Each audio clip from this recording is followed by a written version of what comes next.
out on the line. Do we have a soul? Convince us we do. With your host, Shannon Q, and featured guest, Matt Dillahunty.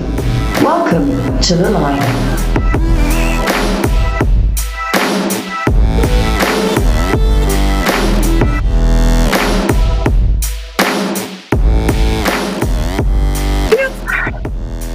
Quarantine dance party. Hi, everybody. Welcome. Welcome to The Line. I am going to be your guest host today. I am Shannon Q. Hello, everybody. And I have a very special co-host today. Most of you probably don't know who he is. He's a very little heard of persona in the community. So we thought we'd give him a chance, see how he's doing, see if he can measure up to our standards. So everybody go easy on him. You know, we don't want any difficult calls. You just go easy on him. But Matt, would you like to please introduce yourself, kind sir, so that everybody can know who you are and where to find you? We can't hear you. I know. I purpose because I'm such a professional. I can fake a technical problem, let the crew in the back have a heart attack, and then still go on to do the show. How are you? This is so fun. I deserve that. I'm good. I had to review just a little bit because you and I have never done anything together until today. This is the first time you and I have been on a screen together or doing anything together. So I'm pumped because you and I know each other in the background. That's actually partially my fault because we were going to do something a month and a half ago or something like that. Was it longer? I had some discussion and you were like, oh, can we sit down and talk about that? And I'm like, yes. And then my schedule just went to hell. And now my schedule is completely, all of my time belongs to you now, Shannon. Oh, okay. I'll mark that down. I'm really busy. So I'll see if I can fit you in, but we'll do our best. At least we have today. And actually, I did still want to talk to you about that. I think that was when you did your video on why religion isn't a mental illness. Right. And there was some stuff in there, perception, that I want to talk to you about because I thought it would be really interesting. But that is not the topic of today's show. That will be for a later day. Today we are on The Line. And if you are tuned in on Dear Mr. Atheist or tuned in on Shannon Q channel and you are not currently subscribed to The Line, what's going on, guys? Go subscribe to The Line. There's a link in my description. There is a link in Mr. Atheist description. Go subscribe to The Line. You're not always going to be able to get this content on those channels, but you will always be able to get it on The Line. So go there. That's where you want to get this stuff. It's not always going to be here. So go subscribe. Today, we are going to be taking calls. And we're hoping that somebody can convince Matt and I that we have souls. Everybody already knows I don't have one. Maybe there's still hope for Matt. What do you think, Matt? Do you think we have souls? No, as a matter of fact, I'm on record as saying, and I'm proud of this phrasing, despite the fact that it seems obvious. The soul is the single most dead concept in all of theology. Given what we know about who we are, there are plenty of claims that religions make that are untestable and unfalsifiable. And the one that comes the closest to being falsifiable is the notion of a soul. And to whatever extent we can test and investigate it, it is just debunked. Yeah, I would completely agree with that. I spent a good deal of my life studying the brain, and that unraveled that for me. So there's two interesting people here to talk to today. If you guys think that there is a soul, we already have some callers on the line, and the number is on the screen. If you think that you can convince us that we have a soul, today's your day. So I guess we'll jump right into callers because we've already got people going in the queue. So our first caller is going to be Jeff from Springfield, Missouri. And Jeff is a Christian. And Jeff says that the capacity for rational thought is evidence for a soul. Hi, Jeff. Welcome to The Line. Can you hear us? Are you there, Jeff? Can you hear me all right? Jeff. Yes, I can hear you now. Is this you? Hey, Jeff. So, Jeff, welcome to The Line. Why don't you explain to us why we have a soul? Good question. I think in a lot of ways it's a semantic issue, so it's easy to say that there is no soul. But in my opinion, the best way to understand it is our capacity for abstract understanding, our ability to understand meaning, rational capacity, and basically the phenomenon of consciousness, of self-awareness, in my opinion, is the most realistic way to understand a soul. And since we have that, and in my opinion it hasn't been explained materialistically, I think it makes most sense to call that a soul and to say that we definitely have one in some capacity. Okay. So Matt, do you want to go first? Since you're the guest here today, and then jump in. Well, yeah, I would agree that in a sense we're kind of, well, I don't know which of us is playing fast and loose. By the way, Jeff, I love Springfield. One of my favorite antique malls is there, and Skepticon was down in that area too. If the evidence for a soul is that we can understand things, to me, that would be like evidence for a brain. And so this understanding, this ability to engage with abstract concepts is about a brain. I don't know how it gets us to a soul, but consciousness, I would agree that while it isn't particularly well explained or well understood, I mean, if you go back to Daniel Dennett's book called Consciousness Explained, some of the early reviews of that book said it should have been named Consciousness Explained Away. And this is the problem when we're talking about what's it mean to be conscious, to be sentient, to be a thinking, reflective being. But I don't know, draw the path from I'm able to understand a concept to therefore I have a soul. Because as far as I can tell, that just shows that there's a brain that's functioning. Modern psychology has yet to fully explain consciousness as arising from the exchange of chemicals in the brain, and Shannon can explain that further if she has more insight on that. But as far as I understand, it has not as of yet been explained naturalistically, so your word consciousness, I think, is synonymous with soul. But in light of the fact that our brains, while definitely the seat of consciousness, haven't been explained as the production of consciousness, I see that as not a scientifically explained concept yet. Not that it could never be, but as of yet, I would consider that existence for a soul. So you're just essentially relabeling consciousness as soul, then, are you? Is that what's happening? I think that's the best way to understand. Okay. Well, if you're just switching words around, then I would agree with you, because there's no unifying principle that we've found that we can say this is where consciousness is housed in the brain, or this is where chemical processes are unified into the experience of consciousness. That's a fact, sure. So I agree with a lot of what you said there, but what I have issues with is when somebody says that is evidence that we have been donned a soul, and then they start to imbue that soul with a bunch of other unique properties and determine who gave it to us. Like all of that baggage doesn't come with that problem. Go ahead, Matt. Yeah, I'm sorry. Even worse than that is that if the argument is basically we don't currently have a naturalistic material explanation for a phenomenon, then that's the answer. We don't currently have an explanation. It's not justified that because we don't currently have an explanation, we're somehow justified in leaping to, oh, no, this is what we meant by a soul, and this is evidence for a soul, because, the soul label carries with it quite a lot of baggage. And it's weird because if you go back to the Bible, the words that are often translated as soul, I mean, the Hebrew word that is translated as soul doesn't refer to like an immortal soul. It just refers to essentially what you're doing. It's talking about a conscious living being. And the Greek words, a handful of them translated into soul, one of them is just psyche, which doesn't necessarily correlate with some kind of eternal soul. So I guess what I'm curious about, Jeff, is if you want to call consciousness, whether it's explained naturally or not, the soul, what properties does it have that make it necessary to call it a soul rather than just consciousness? Good question. The history of understanding a soul, like with Locke and Immanuel Kant, I think people have explained it differently over the years in different ways. So I don't think you could call it a unified concept. The first question is how you define a soul. And the reason I would think consciousness qualifies as a soul is because usually people define it as something that cannot be explained materialistically or scientifically, and as a sort of inherent seat of identity, something that makes humans different from animals and where your self rests, a concept of your life or existence, which is not your body or your mind or any ability you have. I think consciousness makes most sense as that focal point of identity, which is why I think it's essentially the same as a soul.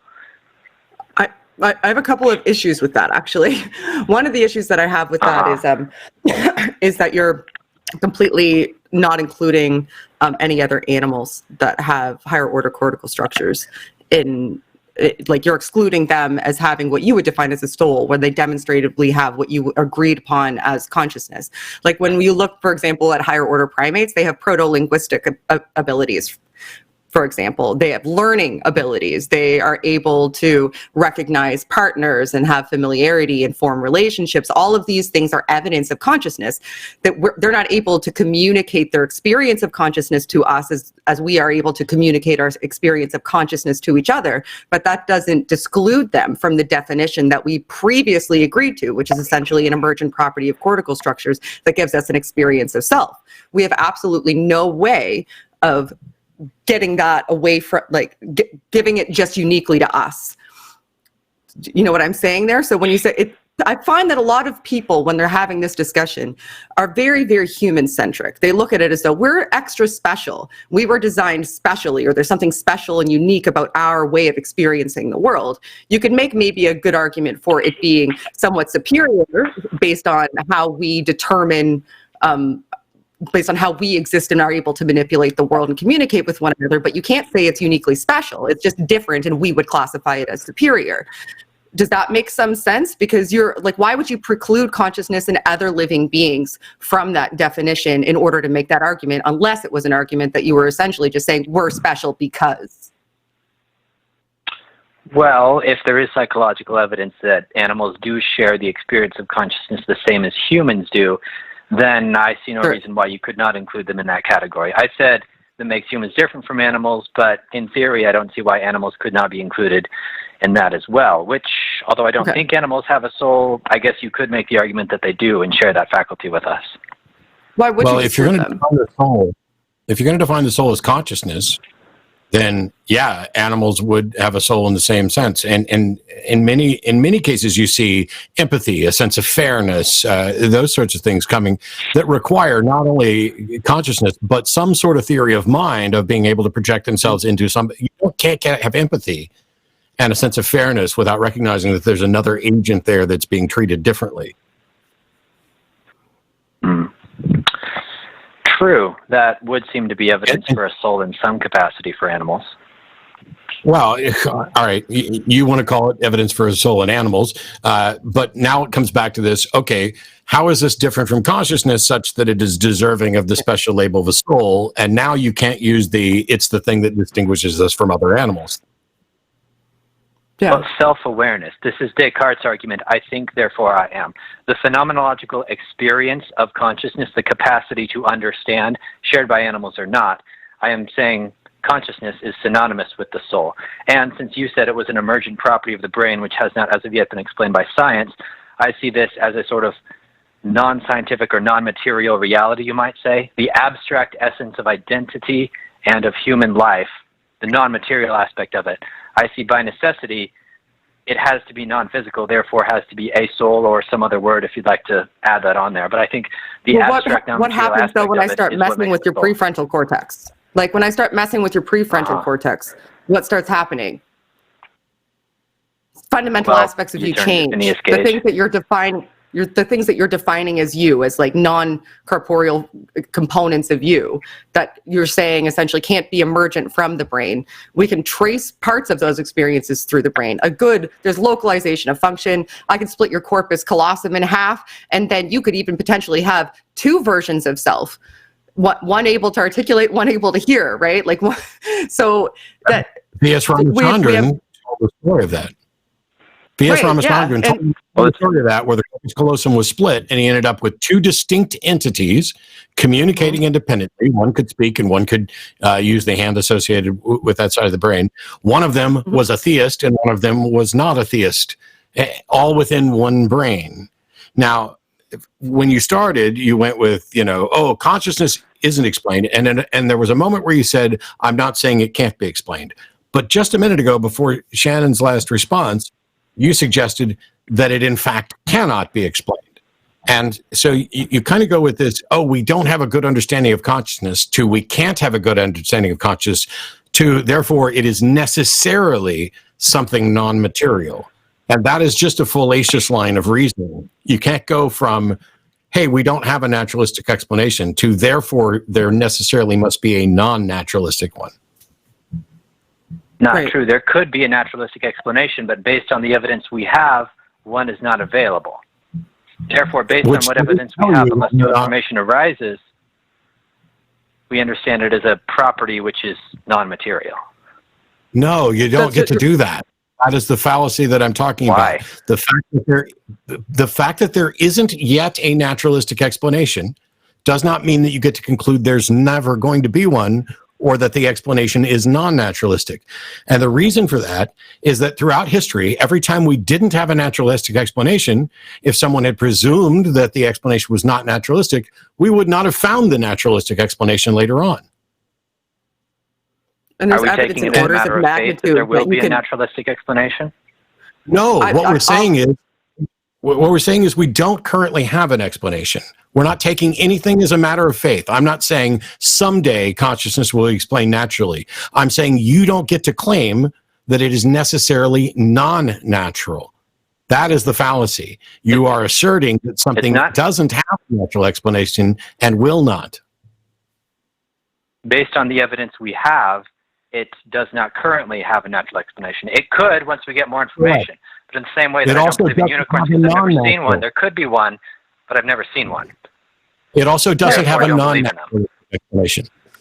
Here's some things to consider, though. I do have to move to the next caller, but some things to consider is I understand that there's no unifying explanation for the hard problem of consciousness. I get that. There's no unifying principle that we can point to. However, we can point to very specific regions of the brain and understand how they function, manipulate their function, know how certain chemicals function, know what's going to happen when we interact with them, know what's going to happen when we remove them.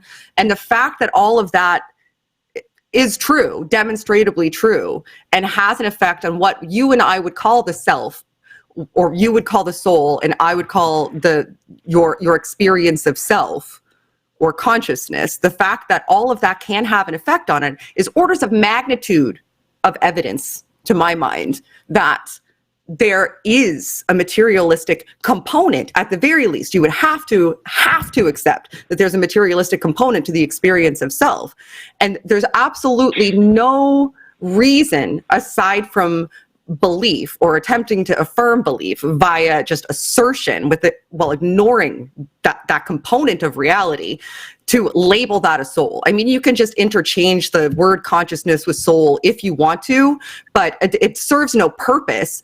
And you can't, even so, you can't get me back any further to any sort of, somebody donning you a soul or it being imbued with any other properties. And you can't explain how I can make physiological manipulations to your cortices that have an effect on the soul. What is a soul then? If I can remove portions of your brain and affect it, like, what is it? What's the purpose of it? What's the good of it if I can make it different by poking at you? Not sure what the question, what's the good of it would be. It's the abstract aspect of our identity or our understanding. And it is dependent on our brain organs in the same way that a book is dependent on words and the ink on the page. You can change the ink and change what the book says, but the meaning of the book is still distinct from the physical object. That's why we experience books differently, even though they all look like ink on a page.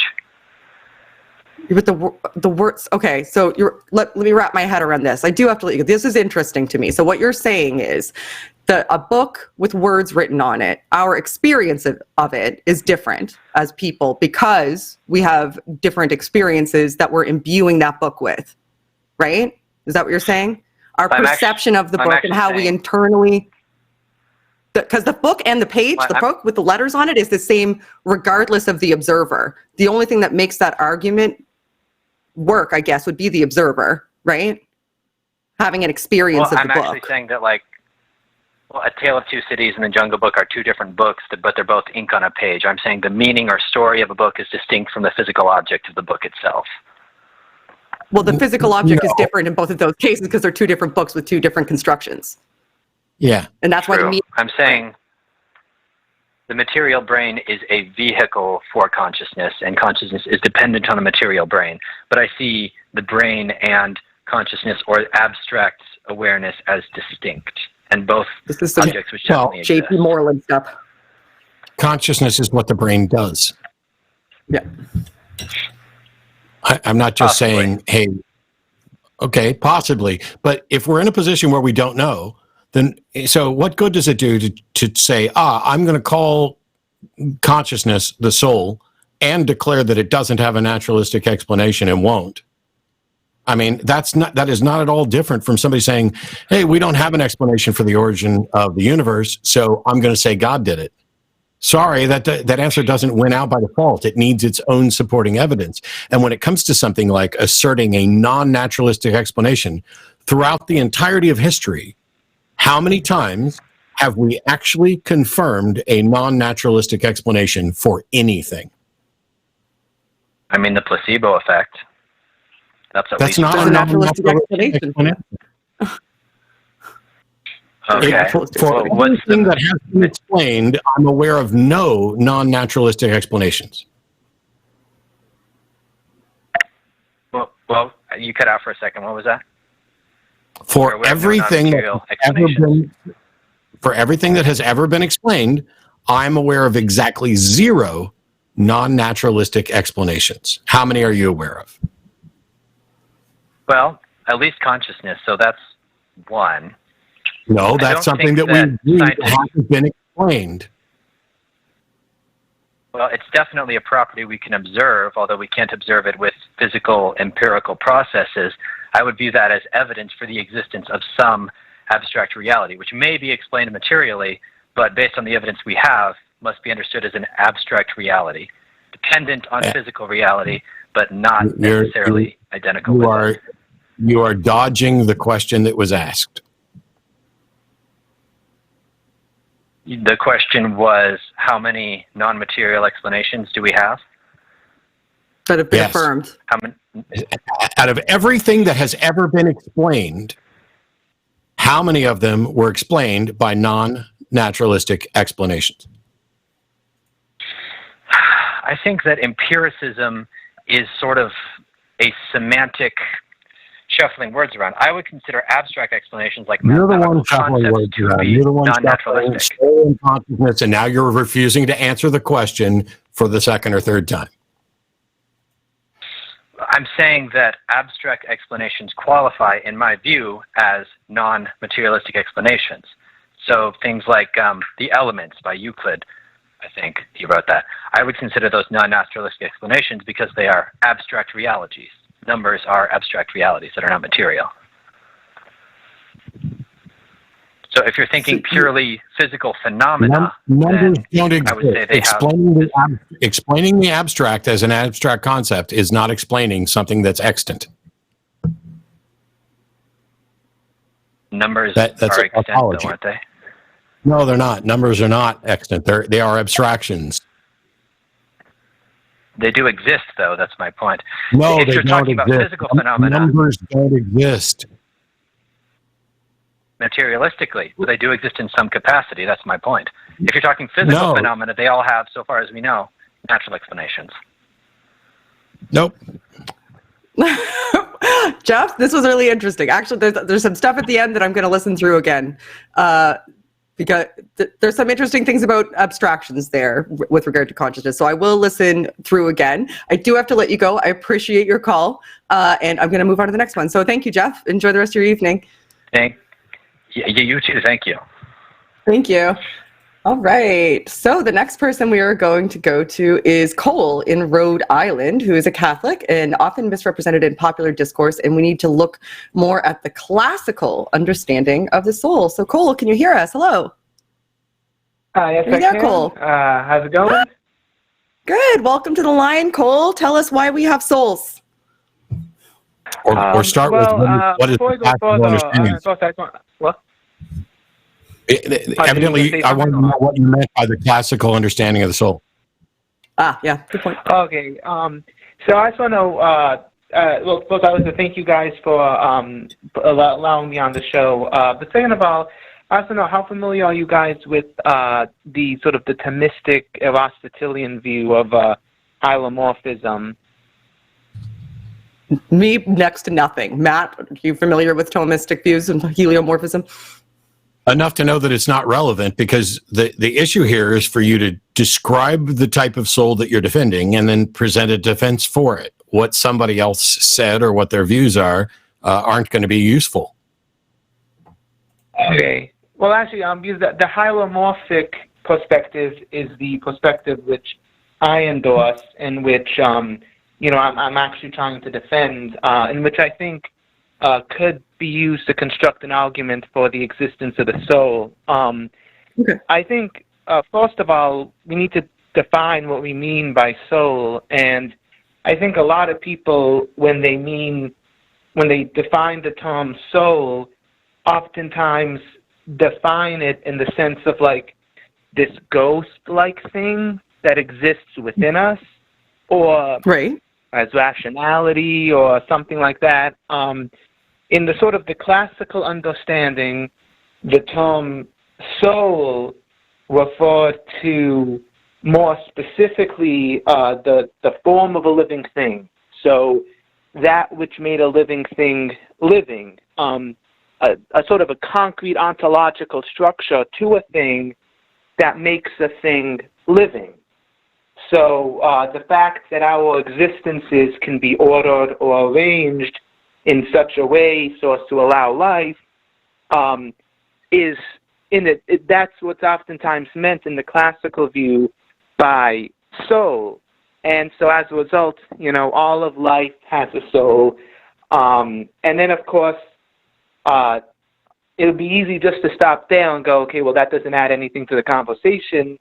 But then, of course, in the Aristotelian view, there's the notion that there's different levels of soul, which accords to sort of the different levels of complexity in life, the highest being the rational soul. And then, of course, you get into Thomism, which is a Christian school of thought, which then, starts to get into this whole notion of the rational soul is immortal. And I think that's where a lot of the debate comes in, because once you get to the level of rationality, there's the question of, well, what separates the mind from matter? Is rationality simply another function of the brain? And then, of course, how do we know that the mind or that the rational soul exists independently of the body? And in the more classical view, and by that I'm talking about primarily the Thomistic Aristotelian view, it's different than both the materialism and Cartesian dualism. So it recognizes that there's a close connection between the mind and the body, but it also recognizes that they are distinct. So it's neither reductionist, nor is it, but it constructs the unity of the body and soul in such a way so that the concept of mind is not completely divorced from matter. But, there's still this notion that... It's like a substance dualism, kind of? What? Sorry to interrupt you. Is it sort of a form of substance dualism? In a vague sense, but not in the sense that it was conceptualized in the modern era, so by Descartes. So it's not like a ghost in a machine, but it's still this notion that, rationality, while there's still a close connection between the body and the mind in and of itself, or thought or consciousness or whatever, is not in and of itself actually like a physical thing. Like if we were to adopt a reductionist view, then essentially we would be saying that thoughts or emotions are nothing more than like chemical or electrical signals sent between nerves, but there's no conceptual content to electrical signals sent between the nerves. I mean, there's no epistemic sort of quality to that. So how do we make the jump from signals between nerves and like actual thoughts or emotions? And that's so, a really cool question. Wow. I'm going to interrupt you for 1 second because that's a cool question. I'm very, very sorry to interrupt you. But it's a very cool question. And there's lots of schools of thought actually in the field of psychology and neuroscience surrounding that. One of the interesting ones actually is that when you think about chemicals reacting or electrical impulses, essentially you're sending a communication that has an action potential, right? So it has an action potential. It's going to have an outcome on the other end of that. It's going to be read by something and then go on down the chain. Now, in order for any sort of living being to operate, you need to be able to send some sort of messages to other components of yourself, like all the way down to an amoeba. You need to be able to receive perceptual input, for lack of a better word, or receive stimulation and have some sort of response, visceral or otherwise. So once you start to compound upon stimuli and those reflexive impulses start to become more complex because the system itself becomes larger, those communication structures need to expound in order to compensate for the capacity of the organism itself. So eventually you get to the point that those overlapping communication systems that have all of these interesting action potentials start to be able to read each other's action potentials so that they can anticipate those action, what's going to happen. And that's where you get higher order consciousness. And it's a little bit more complex than that, but that is one of the naturalistic theories that has some evidence, which is why you might see that lower order life forms actually have like a lower capacity for what we would see as experiential consciousness than we do, because they're just still in the reflexive stage of that developmental form of neuronal development, whereas we have higher order neuronal development that allows our action potentials to be, perceived and anticipated by other portions of our brain that have their own action potentials, and that is what elicits consciousness. Now, it's way more complex than that, and I probably just did a really poor job explaining it, but those are one of the naturalistic theories, and it is an interesting question. That's a theory that explains some of that without actually pointing to the individual mechanisms that has some defense to it, especially when you look at MRI results for people who have had some sort of severe traumatic brain injury, or a lot of people who have had epileptic seizures that have either had to have their corpus callosum severed or have had to have some other thing done to their brain in order to help with their seizures. A lot of these people actually volunteer for experiments where you can put the neural nets directly on their brain, and interesting things happen. Like, for example, I can't remember the name of the study, but they did a study where they were rewarding people by matching hand movements. So if I raised my right hand and you raised your right hand on the count of 3, you would get like a penny. And they just kept giving them more pennies. But these people that had epilepsy, they had this net on their brain. And before they were even registering that they were going to make the motion, before they even decided and actually lifted their hand, on a screen behind them, either a left or a right arrow was going on the screen before they even raised their hand, because your brain was aware that this function was going to take place before your body was physically capable of making that action or aware that that action was going to take place. So if we're arguing that there's some sort of awareness that exists that's interacting with our brain wouldn't be able to influence our awareness and our experience in that fashion. So a lot of these arguments, I think, are predicated on the fact that people just don't really delve into the neuroscientists and see the ways that our brains interact with our behavioral outcomes and what can influence our brains. Does that make some sense?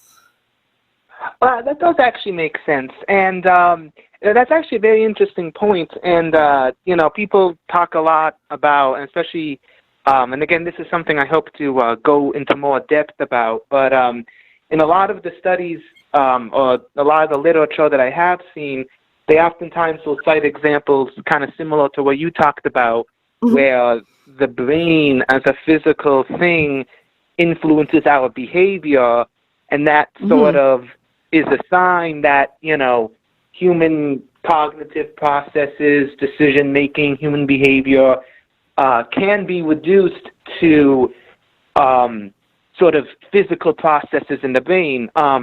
Now, unlike the previous, what the previous caller was accused of doing, I'm not saying that, there's no, because we don't know the answer, there's a non-physical explanation. Right. But I guess the key point of what I'm saying is I wouldn't necessarily deny what you're saying, because in the sort of the classical view, especially the classical view when looked at from the sort of perspective of modern science, doesn't deny that the physical processes in the brain play a role in cognition or decision making. It's just, you know, it's kind of hard for me to see how you can make the jump from saying, like, the brain has been demonstrated to play a role in human consciousness or human behavior in way X, Y, Z, to then saying that, like, it's a sort of all-encompassing thing. Like, right. And again, I don't. So is the issue that you don't see a unifying explanation, and you want a unifying explanation, and you feel as though yours explains it?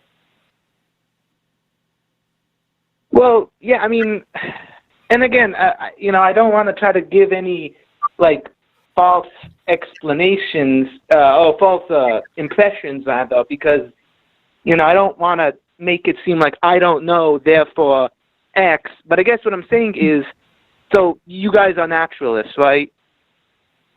And how would you define naturalism? Yeah, well, how would you define naturalism? So I'm not a philosophical naturalist, but I'm still not clear on how you're defining a soul. You described Aristotle, you described Tomasi and stuff, but I still don't know. You basically said, oh, we don't know this and we don't know this, and we're not completely sure about this and we don't know how this works. I still don't know what type of soul you have called in to defend, but no, I'm not a philosophical naturalist. I'm a methodological naturalist. Okay. So to be more clear on that point, the soul is the form of a living thing. So it's when your existence is structured in such a way so as to allow for life. It's basically the concrete metaphysical structure of your existence which allows you to be considered a living thing. So that's why, for example, non-human life forms have souls. In the sense that they are living. It's a structure of your existence on a concrete defining it into level. Existence. This is living is having a soul. Yeah, this is nothing definition, and if I'm talking, this is a nothing definition that does not do anything to edify anything or offer any clarity.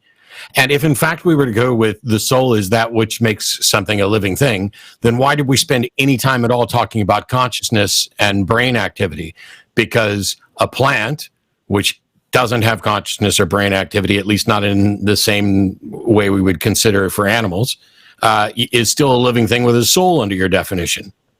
So therefore consciousness is irrelevant. So why did we spend all that time talking about it if, you know, every living thing has a soul under this definition, and this definition is just a soul is that which makes a living thing a living thing. That's not a definition that's of any use to anybody. Well, and that's actually because there's a distinction here between there's different types of soul that accord with different types of life, and obviously one type of life is any form of life that has rational thought. That's the rational soul, and in the Christian definition, the rational soul cannot be reduced to the body. The rational soul, which of course would lay the basis for the type of consciousness we see in humans, is what exists after death.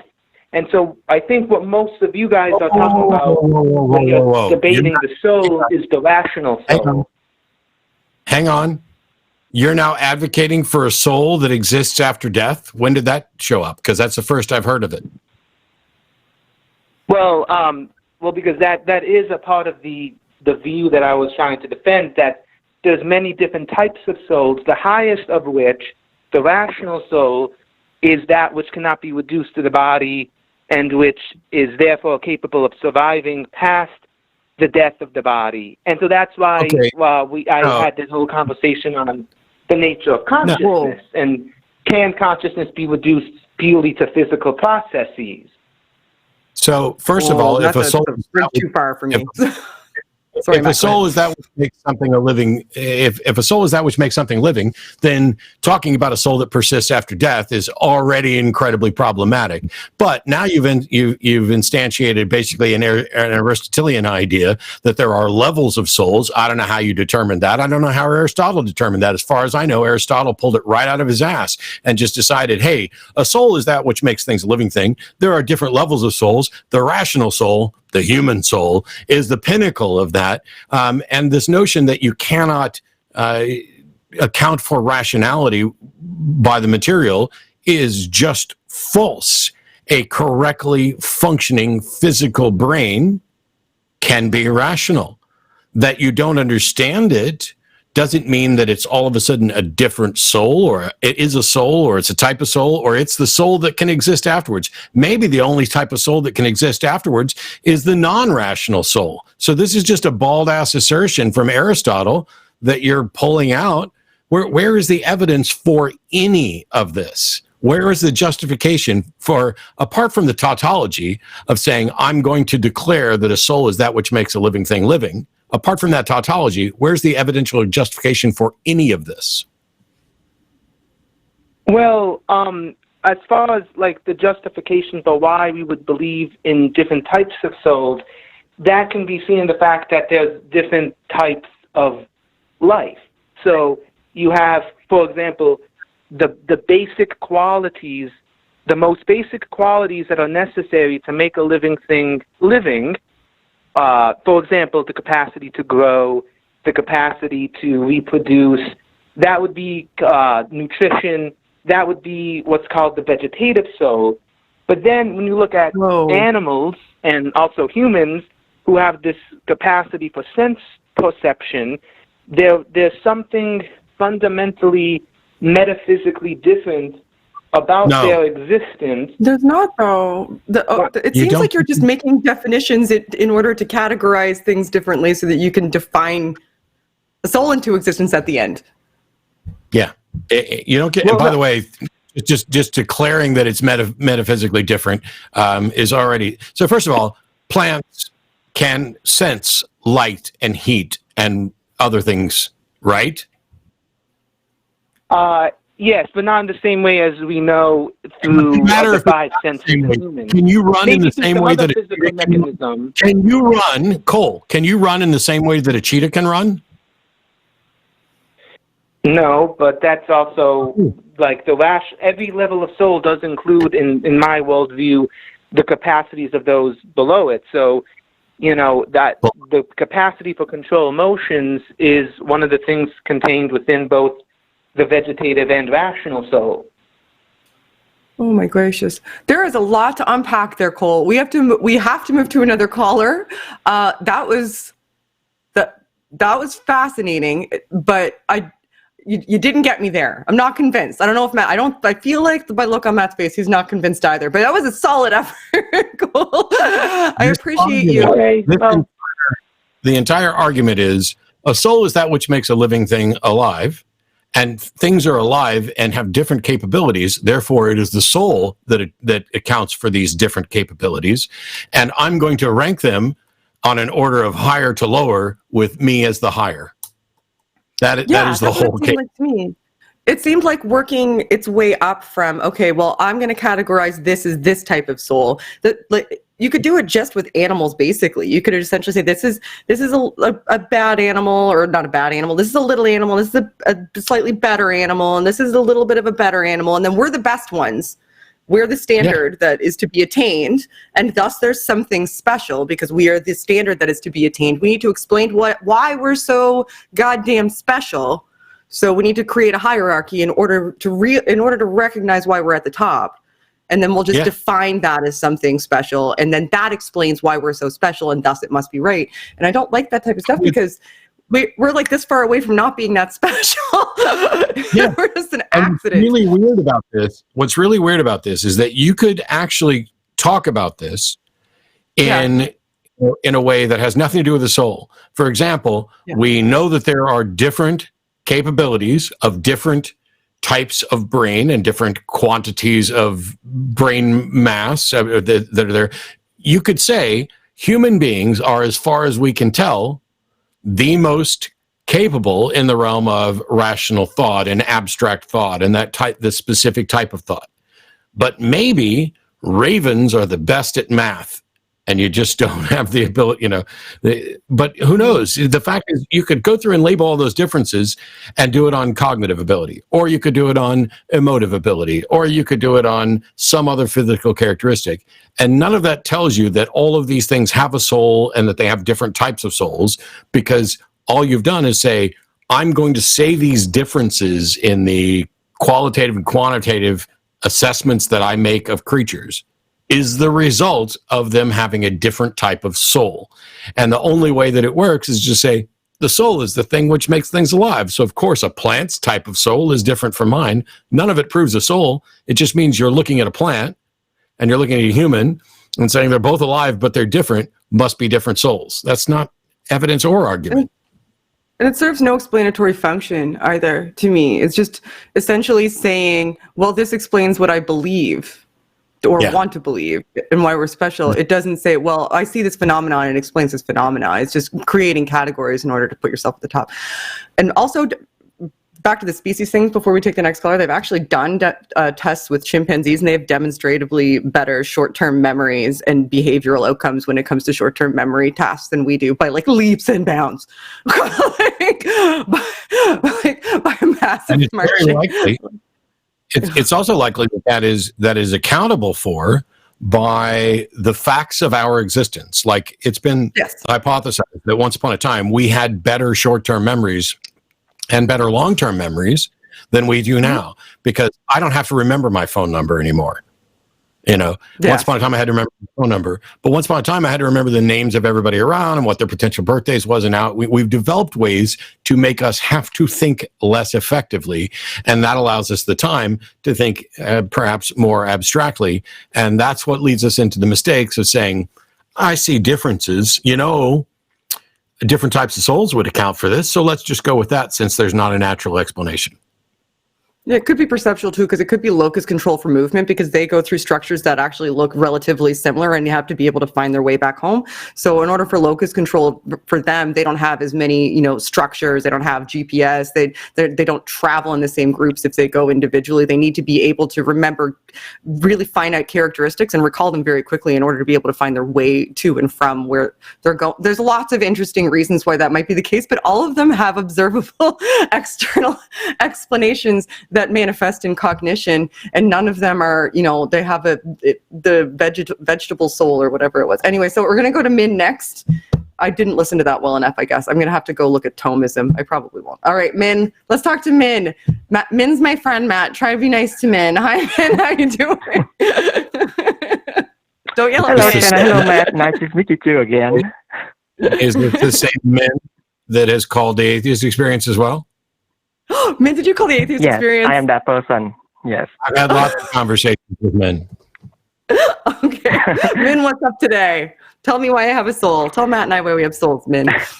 And what the soul is, because that's going to be important. And what it is. First, define it. That should be the barrier for entry from now on, is what's a soul? Let's start there. Well, I think from my perspective, a soul is something that makes a person unique, and that's the only thing I can give you. But I don't have more like verbal. I have DNA. Of what it is. I have DNA that, as far as we know, I have DNA that, as far as we know, doesn't match anybody else on the planet. My DNA makes me unique. So, is my DNA a soul? Well, I mean, like DNA is something that have a materializing quantity that you can measure, right? But the thing I'm giving you does not. So I don't consider that as a soul. If you can't measure it, how do you know it's there? I'm sorry, can you repeat one more time? You're a bit blurry in your speech. I'm drunk. If you can't measure it, how do you know it's there? Well, because I guess the example I can give you would be like, let's take Shannon as an example. I think Shannon, you can clarify with this for me. So you are a mom, right? And you also Paul's girlfriend. So Yep, you have love feelings for your sons and Paul, right? And mm-hmm. we both know that the chemical oxytocin happening in our brain when we had a feeling of being in love, right? Sure. Yeah. Yeah. Okay. So, but I mean, but even if I can inject, the same quantity of oxytocin in your brain, but the way that you have, the love feeling for your son and the love feeling for Paul would not be the same, right? So that's why I it all think there's depends actually on something what the stimulus response about, would be. So Not necessarily though. So like let's say for example, Min, though, like let's walk this through. So if you just arbitrarily somehow found a way to flush my brain with oxytocin and I was staring at a wall, I would have a euphoric experience. Now, if I was interacting with a person that I didn't have some sort of disdain for, and I was suddenly flushed with oxytocin, I would look for a reason to explain that experience if I didn't know where it was coming from. So if I knew you were going to do it, then that changes the circumstances in my brain cognitively. Now, if I didn't know you were going to do it and somehow you managed to give me a flood of oxytocin while interacting with somebody, I would have a temporary feeling towards them that I couldn't quite explain, and I would search for reasons to explain it. Now, once that faded off, when I was reintroduced to that person and that feeling didn't come back, I would realize that feeling. But if you were able to sustainably, without me knowing, continuously introduce a series of chemicals in my brain that mirrored the way I felt when I was first introduced to Paul or first saw my son, I don't think that it's arguable that I would behave differently given all of the circumstances of my neuroanatomy and chemical processes taking place in my brain and the circumstances surrounding me being the same. Right?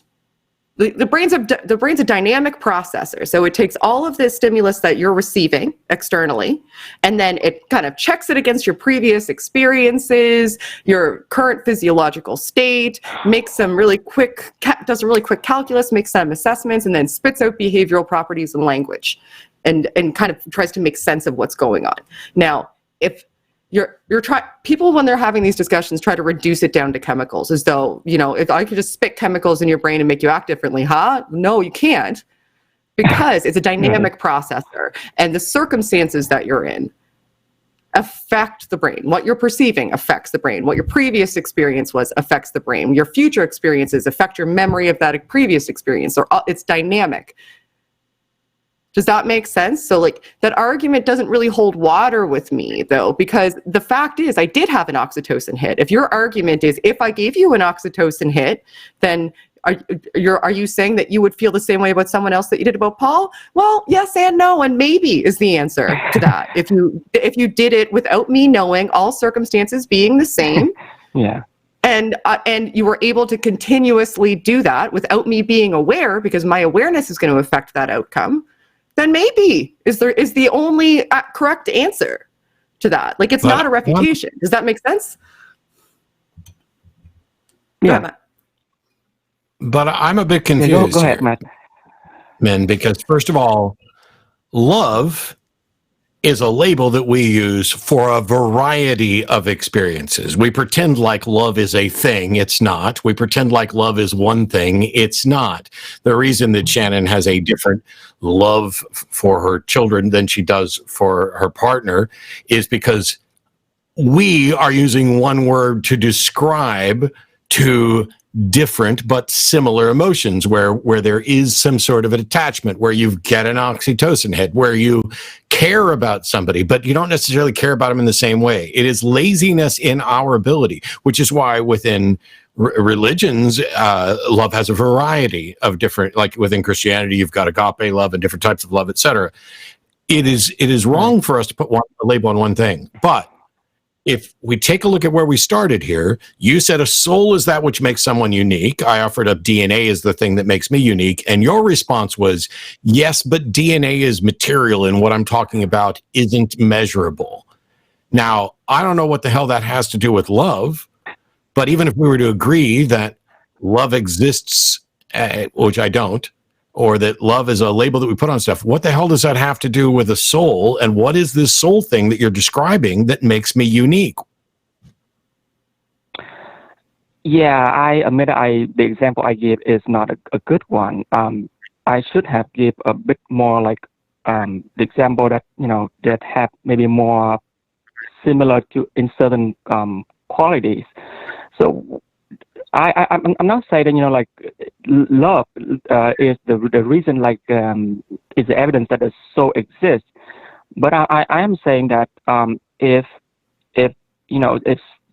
two people have the same criteria that you recognize that would attract you, but then and they behave similar to each other, but like if you only feel drawn towards one person and not the other one, then from my view, I think there's probably something that makes that person appeal to you and not the other one, even though both are meet, your, the requirement like to be a good partner. That's why But now that's you're how I see that the soul. Yeah. Now you're pointing to an unknown. You're saying, here's two people with the same qualities, and yet you're attracted to one of them rather than the other one. Well, clearly they are not the same person. Even if you have identical twins, they're not the same person. The fact that you can't pinpoint what it is about person A that you find more attractive than person B does not mean that there's not something there that is detectable and identifiable. This is more about a lack of self-awareness. Maybe Alice and Shannon could have been standing next to each other, and they're similar enough to where I'm like, I don't see any big difference, but I'm going to pick Alice. But maybe the reason... That's a solid choice, actually, really, to be fair. I'd have chose Alice, too. Maybe the reason... Sorry, I've got a weird cough. Could be something that I'm not consciously fucking aware of. Like, a nostril flared slightly at the wrong time. And while it doesn't register and my brain didn't go, ooh, there's a nostril flare, so all of this stuff still counts. So the fact that you can't identify what it is that made you pick one person over another when at a cursory top level examination they appear similar doesn't mean that you're pointing to something that is a soul, because in all of those examples, you're pointing to two people who have different DNA, different fingerprints, different everything, and then you're choosing to look at them as if they are not dissimilar, when the truth is they are, even with identical twins. So that still doesn't get us to a soul. What that gets us to is a lack of acute self-awareness, a lack of knowing what it is that attracted me to one person rather than another. So you're appealing to the unknown, the untestable, the uninvestigatable, which should be a word, and concluding that thing that you can't quite put your finger on, that is ineffable, is what you're going to say a soul is. But you haven't identified anything remotely real that should be called a soul. It's like the soul is a metaphor. Yeah. Still there, man? Yeah, I'm sorry. I'm still here. Yes. Yeah, I guess like in my view, like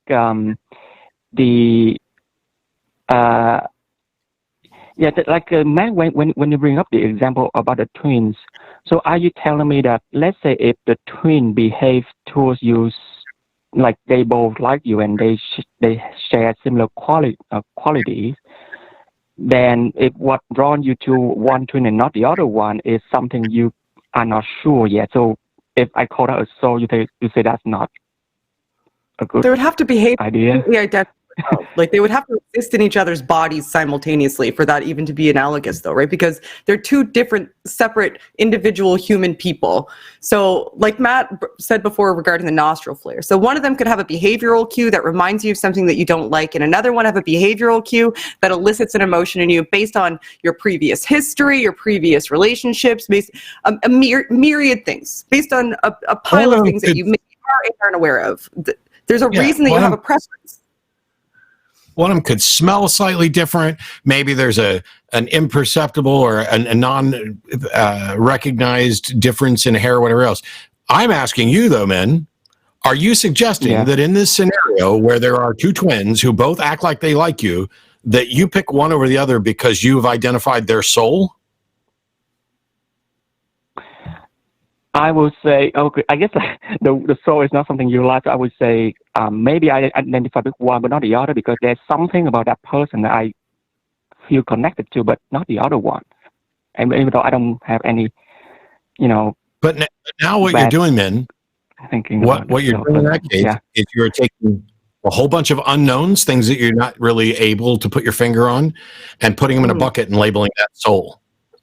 Yeah.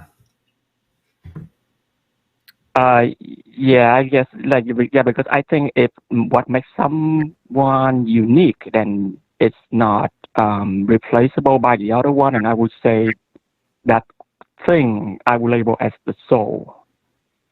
Well, I think just people are unique just because we're all different people with different brains and different upbringings, and we went through different environments, and I think that all of that's enough to explain it. I don't think you need a unique soul in order for that to be the case. Yeah, Matt, you go ahead, and then I'm going to let you go, man.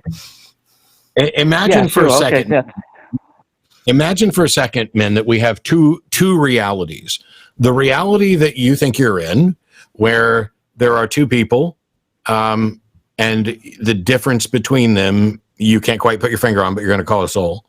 And then another reality where souls don't exist, but you still perceive differences in people. Let's imagine there was a world where there's no souls, and yet the same scenario occurred. Why isn't DNA, their environmental history, both nature and nurture, the things that make them unique individuals? Why isn't that enough? Why should we have to also say that, there must be something there we can call a soul? I think because I'm just speaking from my experience that if in my head I have a preconceived notion that what type of person I want to be with, and I lay it out really clearly. But then there is something about the person that I like, even though they don't meet all the thing that I desire. And I don't know what it is, but that quality in that person I cannot find in another one. And of course, I assume much here. Then I will say, that there's something that's that I don't know. But telling yourself what your criteria are. Yeah, like you just gave me evidence for your brain talking for you, because you're telling me that you tell yourself what your criteria are, and then your brain says, "Nuh-uh, that's not your criteria." Turns out there's other things that influence you outside of your consciousness. Meanwhile, the thing that you're pointing to is still something you can't define. Here's two people. There's something different about them. And yet we know that they have different genetics, different life experience, even amongst identical twins who've been raised primarily together. They're at least seeing it from a couple of feet apart. Even if you had conjoined twins, they're still having slightly different experiences about whether they're on the left side of something or the right side of something or however. We know that there are differences and that these result in different people. And yet you want to look at it and say, I can't really see a difference between them, but for some reason I'm picking this one. And I'm going to say that it's because there's a soul there that I like better. I would say that then that would give me a reason to believe that there is a soul. That's all. I'm not saying it with certainty that there is one. It's just from that experience. So I would say that give me a reason to believe that there is something about this person that is unique. You haven't convinced me, men. So you haven't convinced me. And while I don't accept that there is a soul in the way you're describing, if I were to accept that there is a soul in the way you're describing, I like your soul. I like men. I love talking to men. Okay, we are going to let you go, and I am certain I'll talk to you again, Min. Have a good rest of your day. Thank you, Shannon. Thank you, Matt. You're welcome. Bye, Min. Have a nice day. Min's the nicest person in the world. I love talking to Min. Even though sometimes he steps up and I'm like, Min. All right, so the next is Elizabeth from Illinois, who's an atheist pagan, and the best description for a soul would be a person's energy. Hey, Elizabeth, can you hear us? Hello. Hi, Elizabeth. So let's start with you giving us what your conceptualization of a soul is, and we'll go from there. All right, sounds good. So my description, I guess, what a soul would be is the part of a person that lives on after death. And the best scientific explanation I could derive from that would be quantum physics, and that would be the part of your being that, like, everything about you, your mind, your body, everything, that once it's dead, your energy doesn't die, so it would go on to something else, and that is what I would call a soul. So you don't see it as being any sort of unified self. You're just saying that the energy that, but we transfer energy through our bodies constantly. Like, we aren't born with a set amount of energy that we hold on to until we die, right? Like, that's not how kinetics works, I don't think. I mean, I'm not a physicist. So are we consistently replacing souls when we're expending energy, utilizing energy? Or is, I don't understand the concept. What quantum physics says about it, but I don't think it would really affect how I view a soul, because even if you are exchanging part of your energy with other things, or, you know, as they change into different parts of existence, either in you or outside of you, like, okay. I still think that would be, I can't describe it. Matt has raised his hand, Elizabeth. Matt has something to say. I want to just ask for clarity. Is there anything about this energy that you're talking about that is distinctly tied to me? I mean, like, let me clarify this. If I have two candles, there's an energy exchange that's going on between both of them, and we can't tell the difference between them other than where they actually originated. So the energy that you're talking about that is essentially my soul, is there anything distinctly me about it? Like, is it conscious? Does it have memory? Does it, you know, or are we just talking about energy that was once a part of this body is now a part of something else? Okay, my answer to that is actually part of the answer to the question she asked that my brain kind of stopped working halfway through. Okay, is that I don't know this for sure because I don't know quantum physics perfectly or whatever at like a college level or whatever, but I'm assuming, hopefully correctly, that even if you are leeching energy within you to other things, that it's not going to be all of it. Like, your even energy that in you that changes into like a new cell or, you know, an organ or whatever, that's still in you. Mm-hmm. So I guess anything that never left you, I guess, would be your soul. So you see us as containers that are holding energy? And some energy comes in and some energy goes out, and then when we die, all the energy goes away. Well, I mean, not containers, because we are made of it, like our flesh, our organs, our blood, everything is made out of energy. Yeah, but that doesn't get to my question. Disperse. Is there something about that energy that is uniquely me or tied to me or my personality or my memories or my desires or my consciousness?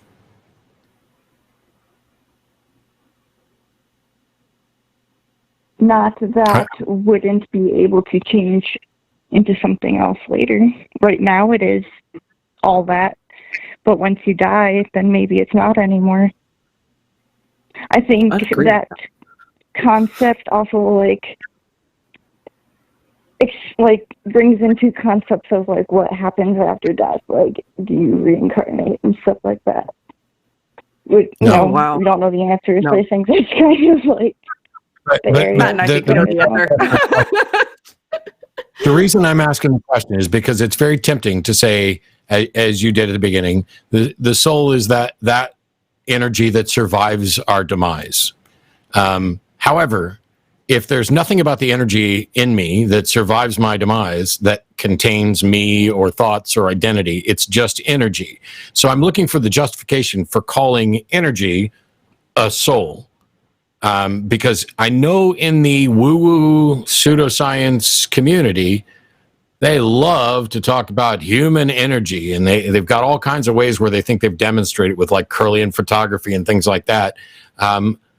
But if we're going to talk about a soul, if I were to say my truck has a soul, and then I were just to say, well, it's got a battery in there and an alternator, and the engine charges the battery, and there's energy there that's being used, and at some point the truck's going to die and that energy is going to dissipate. It's not like that. That is not consistent with the notion of a soul. My truck, the energy that keeps it, workable, escaping into the universe, is not in any way like a soul. So, at least under any classical definition. So, I mean, it seems more like,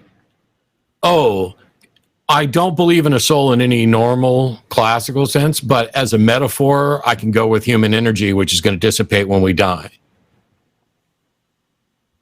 Yeah, because you wouldn't use it for anything else, like Matt said, with a truck. Trucks don't have souls, but they have the energy. That's a fair analog. I think the difference there is mainly in language. My definition of soul exists because people have been asking the question, is there any part of me that survives after death? And as far as we know, scientifically, that's the closest thing that I could come up with of what would survive of you after death. Every atom in your body survives for death. If somebody locks my head off right now, not only does, the matter of my body survives my death. Death is just the point at which I no longer function as a living being, but the energy can dissipate, the matter can be converted to energy. But I'm just trying to figure out if we're only defending a metaphoric soul, which I'm not opposed to. I just don't find any use in it. Like if somebody writes a poem about the enduring capacity of the human spirit, I'm not going to go, we don't have any evidence that we even have a spirit. I'm not going to do that because it's poetry. It is metaphorical. But when we're talking about defending whether or not there's a soul, if somebody wants to just say, we have a metaphorical soul, I'll just say that the energy that dissipates when you die, we'll call that a soul. I don't think we're talking about the same thing, certainly not in any substantive way.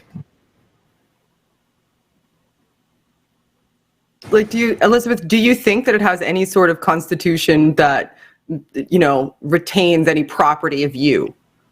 That energy, does it retain any property of you, or is it just dissipates out into the links of life until it decomposes into something else? Okay, so I would agree. I just think that you're just relabeling. There's so much relabeling today.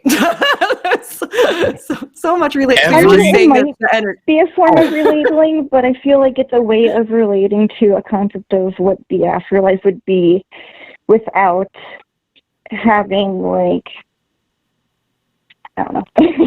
My brain's something.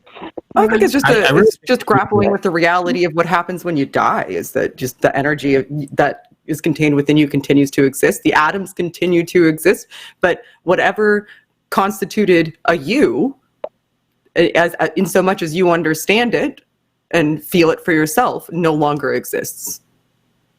Well, I think it also has something to do with how, I know in science people speculate that once your brain no longer works, you no longer have consciousness, though I don't believe that's been solidly proven. But my concept would basically transcend that. If you don't know at what point you lose consciousness, if it does sustain with you after that, it would be through that means. When the sodium ion channels in your brain no longer transfer, that's when you no longer have consciousness. You're functionally brain dead. Yeah, but now we've transitioned from the metaphorical to, hey, we don't know for sure that consciousness ends with the death of the brain. So as a way of possibly keeping the door open, I'm not going to say that, the energy that escapes your body is necessarily conscious, but I'm also not going to say it's not conscious. Well, I'm going to say it's not conscious. I'm on team not conscious too. I mean, can I prove it? Yeah, actually, I think I can, which is why we started. I didn't go in wanting to state and know for sure this is what it is. I'm not going to do that. I'm not absolutely certain about anything. So this isn't a for sure, absolute certain thing. I'm just saying that to whatever extent we understand a phenomenon, if we have no evidence that it persists, it would be unjustified to make any sort of assumption that does. And yet we tend to only do this when either we're talking about a human being or when we're anthropomorphizing something else. Because I swear I could do shows like this for 100 years, and if I had never prompted the audience as I'm getting ready to do, I would never get a call from someone suggesting that wetness the wetness of water molecules interacting. Once they evaporate, that wetness continues to exist somewhere else in a non-metaphorical state. And yet they want to do that all the time with consciousness. And to me, the only difference between the two is that I'm conscious and I'm not necessarily wet. I don't define my character as wet. And if we were to do something like that, then all of a sudden people will be saying, wetness is that property that keeps water alive. And once water has evaporated, the wetness doesn't go away. The wetness exists somewhere else in some alternative state. It's because the brain is a weird thing.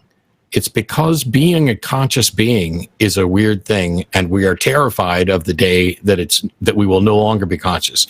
And we deal with this on a daily basis, because for anybody who sleeps, and we'll go back to it's either Shakespeare or Poe that did the sleep, those tiny little slices of death, how I loathe thee, I forget who I'm referencing. But we don't have a continuity when we're talking about sleep. And so we want to come up with magical answers. Now, can I prove to you that consciousness does not exist in some form after death? Not absolutely. But every single thing that we identify as being conscious, my awareness, my preferences, my thoughts, my memories, all of those things are identifiable as brain states, and there's no reason to think that they can exist. We have no evidence of a consciousness sans brain, without a brain. And if all of our examples of consciousness require a brain, and all of the components of consciousness and all of the things that we've identified and associated with a soul require a brain, why would we ever presume that they could exist absent a brain? And there would need to be a massive amount of evidence for a consciousness without a brain before we could possibly be justified in saying, that energy that escapes, I can't really tell you that it's not conscious. It could be conscious. I mean, we have no examples of mere energy demonstrating consciousness. Okay, so kind of like the energy of the gaps. Yeah, the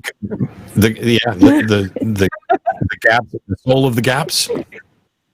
Yeah, we don't understand, so I'll stick a soul in there. Yeah, we're gonna have to move on to the next. But Elizabeth, it was really nice to talk to you, and that was I think a lot of people something interesting to think about, and it's not one that I've actually come across before in these dialogues. So I appreciate your spirit in the conversation, metaphorically speaking, obviously. Thank you. Okay. Thank you, Elizabeth.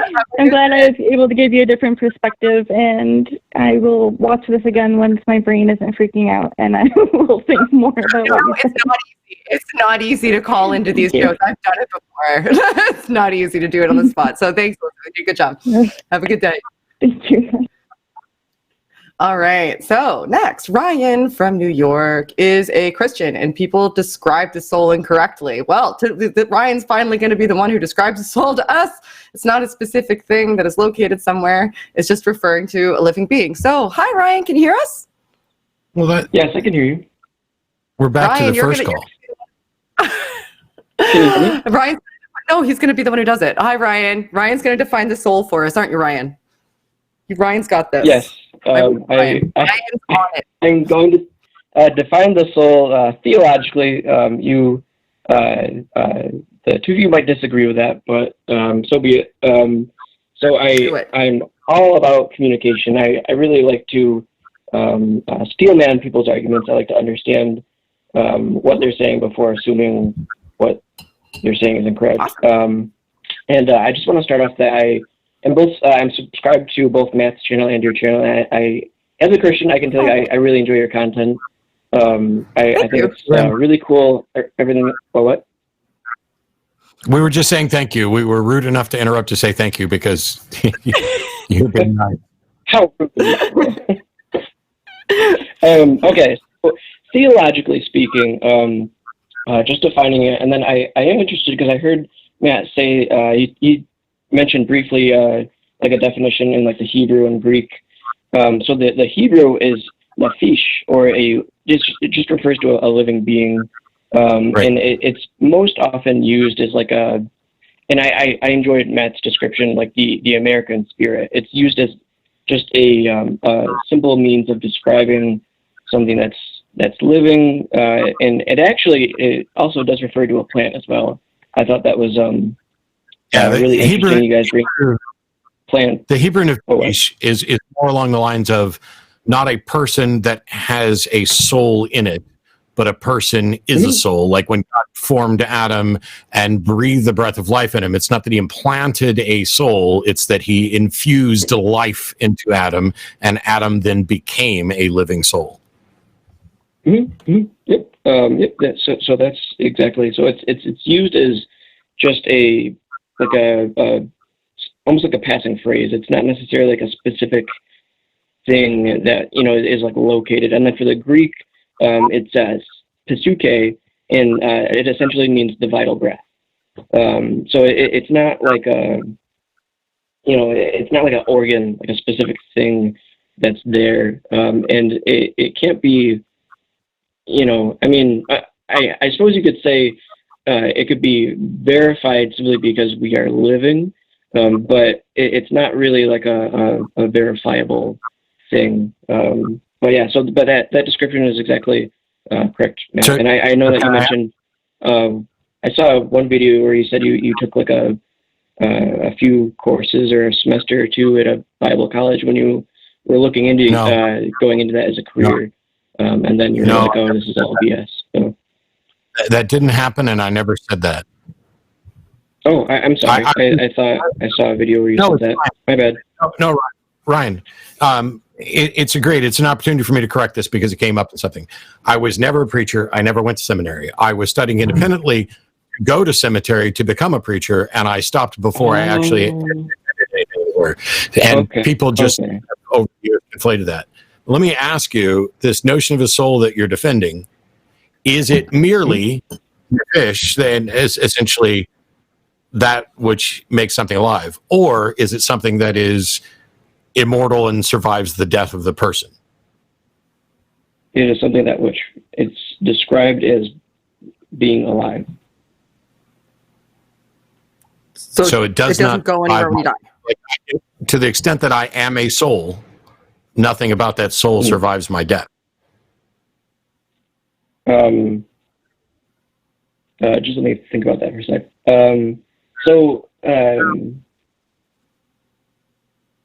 Considering that, again, theologically, considering that we are passing on our old selves and we're gaining a new self, I would say no. So just being alive is synonymous with having a soul? Like being the property of being alive equals soul? Yeah. So being alive equals soul. Sorry. Is that essentially what you're saying? Yeah. Though? Just Yeah. So again, it's difficult with the Hebrew and the Greek, really, because there's so many different definitions that could mean so many different things. And, that's why when we have different translations, we see so many different words between different translations. It's difficult because they have multiple different words for multiple different things. But that's why, generally speaking, you take a look at what they're either talking about or the sentence around it, and then that's how you can kind of come to a little bit of a closer description of what they're talking about. And in this case, Nephish and Pesuke, it's used as a passing phrase, like the living being. Okay, so so you're using your understanding of biblical Hebrew and Greek in order to find what a definition of a soul might be, and you're saying that based on your understanding in the context of the language that they were written in and the spirit in which they were intended, that they meant that soul just equals alive, like the property of being alive, of being animist somehow, and thus nothing exists after death. We just being alive equates having a soul like in a 1-to-1 ratio. Alive equals soul. So then what? Yeah, I mean, what's a soul? What's a soul then? Like, if a soul is just being alive, then that's functionally useless to me, because you don't even need to have consciousness to be alive, right? Mm-hmm. So, like, do plants have souls? Amoebas have souls? Viruses? Well, viruses aren't really alive in the same fashion. Like, what? By the way, this model breaks the notion of identity, because under the model that Ryan's talking about, Shannon, and that's what I would have. Oh, I'm sorry, Matt. Go ahead. Now, under the model Ryan's talking about, if I'm understanding him correctly, Shannon is alive. Therefore, Shannon is a soul. But when Shannon dies, Shannon is no longer a soul. But Ryan's advocating for something extra, which is that we get a new body and a new soul. But that breaks the identity, because if I am this package and a living soul, and all of that ceases when I die, how could you give me a new body and a new soul? How could, what is the target, the object for which we are transferring a new soul? Right. So it's funny you mentioned that, and that's a great question, definitely. There's certainly lots of schools of thought behind eschatology. And, the idea of like how the heck does all of that work? Personally for me, I am definitely not understanding completely of what it refers to, but if I were to take a wild shot in the dark, I would say that God would be able to transfer that in some way, but there's no evidence for it. Star Trek transporter style? There's nothing. It's just simply a logical claim. It's not really something that's concrete. I don't think it needs to. It violates reason.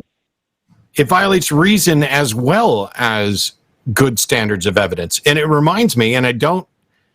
All right, I guess I do mean to be a little bit glib, but like, Shannon's got kids. When I was a kid, I don't know how often this occurs, but I knew people who would like have a pet hamster and it would die, but the parents would just replace it with another hamster and not tell the kid or try to explain away any differences by saying, oh, no, that's the same hamster, except that it's not the same hamster. And so if I am alive and a living soul, and all of that stops with my death, there's no me left to give a new body, a new soul to. And this is why we get to this notion of an immortal soul, is because you can't get a new body and a new soul. The soul has to be the thing that carries over into that afterlife. There has to be some continuity of identity.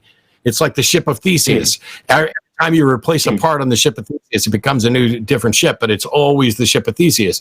However, at some point, it has none of the original parts, and yet we still call it ship of Theseus. That is continuity of identity with regard to labeling, that I am changing moment to moment as the parts of me change. But if we blew up the ship of Theseus and used a nuclear bomb to decimate it into just like atomic particles and ash, you can't build a new ship of Theseus and claim that it's the same in anything other than the name. And the name isn't a thing that is extant. That is just what we apply to it. Yeah, I have some issue. One of my issues with this, and this is one of the things that I grappled with when it came to deconversion as I was studying, neuroscience and psychology, is that we seem to agree, most people that I'll have a discussion about something like this with will agree with me that there's some sort of interaction between the brain and whatever they describe as the soul, and that varies, right? Whether it's just life or energy, or they see it as something that's dawned up, but like whatever that description or label is, everybody will unilaterally agree that there's some sort of interaction with the brain, that the brain can manipulate it, blah, blah, blah, blah, blah. But then they get to the point, they get to the wall where they're saying, okay, well, one of the reasons I need this is because I need some aspect of me to continue on afterwards. Now, I need to find a way to explain that. Now, I know that my brain interacts with this energy, with this soul, with this life, with this blah, blah, blah, whatever. So how do I do it? I need it to exist eternally. But how do I explain it existing eternally if it interacts with my brain? Okay, well then it concedes with my body and then it'll get reconstructed.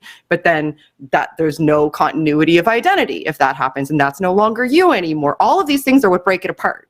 No one can put it back together for me, because unless you see it as entirely segregated from your body, including your brain, or you admit that it stops when you stop, there's nothing you can do, I don't think.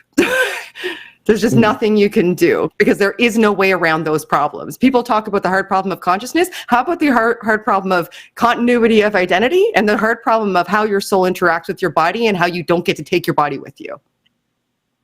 And if you don't get to take your soul with you, on Ryan's model, you don't get to take your body, you don't take your soul, you get a new both.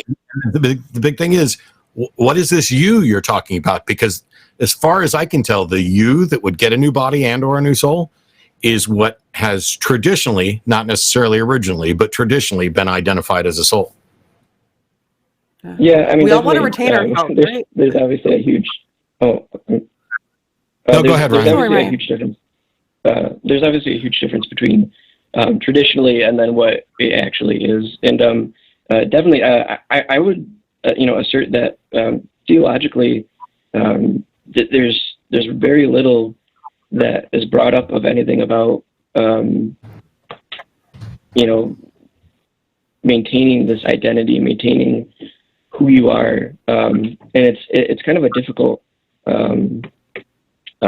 idea to wrap your mind around. Like you said, especially taking a look naturalistically, or not naturalistically, just with our own two eyes, empirically, I guess. So it's hard for us to certainly grasp that concept of like how that could even be, but let alone the fact that theologically it's just not there. I can grasp how it would be, but it's just not me anymore. Whatever constructed or constituted me no longer exists at that point. Something new is created that may be similar, but it's not me, if that's what you're talking about. Yeah. I mean, it's difficult to say too. Oh.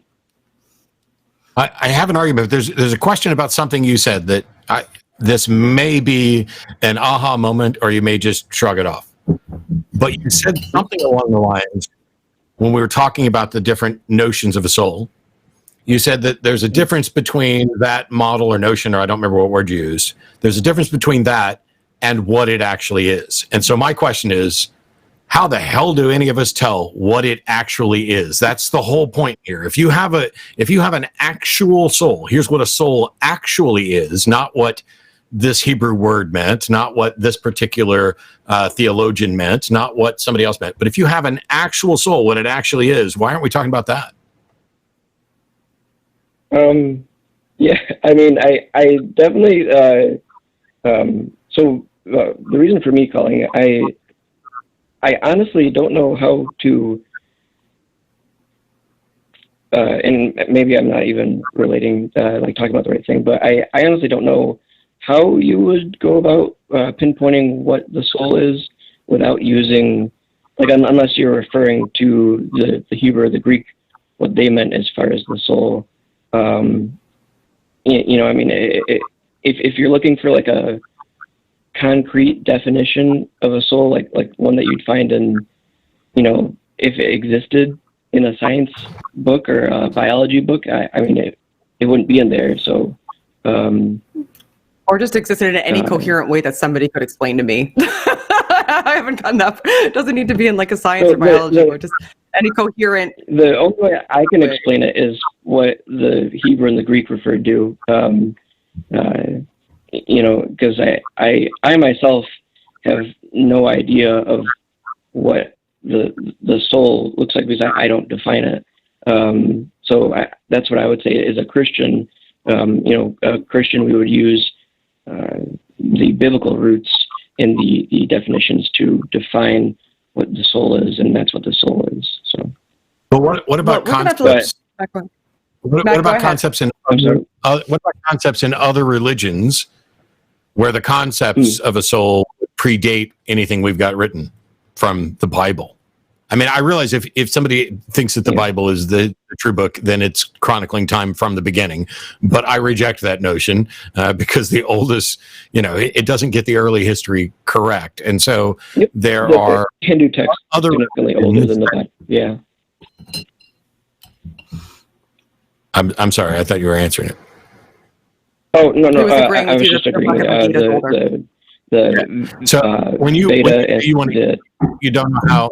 When you say you don't know how you would talk about the soul without going back to the Hebrew, I'm like, why go back to the Hebrew? Why not go back to something even older, where there were, you know, with regard to like animism within religion, where the soul is both the thing that that is the kind of ghost in the machine or the essence of life. But the whole reason that we have a concept of a soul is because I could be standing here. I mean, we can't now because of the quarantine, but Ryan, you and I could be standing here in a conversation face to face, and I could fall over dead.